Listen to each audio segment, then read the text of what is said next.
मोरो ख़बर शामिल कजे थी। मोरो सिंध मां जितां सिंधी अल्ताफ़ सुमरो जी रिपोर्ट मुताबिक़ सूबाई वज़ीर सकाफ़त ऐं सियाहत सैयद ज़ुल्फ़िकार अली शाह तालका मोरो जे शहर न्यू जतोई जे रहिवासी ऐं सिंध जे मशहूर व मारूफ़ शाइर गदा हुसैन ख़ास किले जी अयादत कई। सूबाई वज़ीर सकाफ़त व सियाहत सैयद ज़ुल्फ़िकार अली शाह जिन अस्पताल पहुची सिंध जे मशहूर व मारूफ़ शाइर गदा हुसैन ख़ास किले जी अयादत कई। सूबाई वज़ीर सकाफ़त व सियाहत सैयद ज़ुल्फ़िकार अली शाह चयो त सिंध जे मशहूर मारूफ़ शाइर गदा हुसैन ख़ास किले जी तबियत पहिरें खां बहितर थी रही आहे। सूबाई वज़ीर सकाफ़त व सियाहत सैयद ज़ुल्फ़िकार अली शाह वधीक चयो त शाइर गदा हुसैन ख़ास किले सिंध जो वॾो नालो आहे ऐं असां उन जी मुकमल सिहतयाबी जे लाइ दुआगो आहियूं। सूबाई वज़ीर सकाफ़त व सियाहत सैयद ज़ुल्फ़िकार अली शाह वधीक चयो त शाइर गदा हुसैन ख़ास किले जो मुकमल इलाज कराइण सां गॾोगॾु संदसि ख़ासि ख़्यालु रखियो पियो वञे।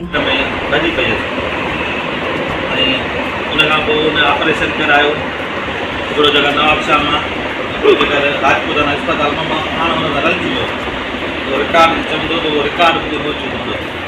हुन खां बाद में ॿियो चकर सेवन मां हाणे अस्पताल मां ऑपरेशन करायो अथई चंग भॻल आहे कार्ड विधल त ॿियो चकर राड कट रही।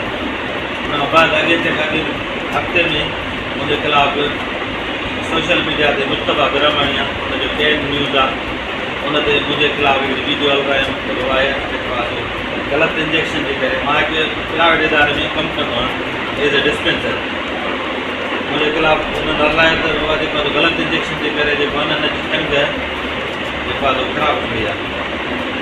मां हुनखे चयो तव्हां महिरबानी कयो असांजे पर्सनल में का 7-8 महीना हले पियो तव्हां हटाए छॾियो।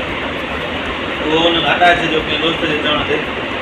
तक़रीबन कल्ह ई 20 मिंटनि ते हुन साॻे दोस्त मूंखे फ़ोन कई त जेको हीअ वीडियो आई आहे तव्हांजे ख़िलाफ़ जेको हीअ मज़ूर आहे हुनजा वीडियो आहिनि मूं वटि त हीअ वीडियो आई आहे असांखे जेके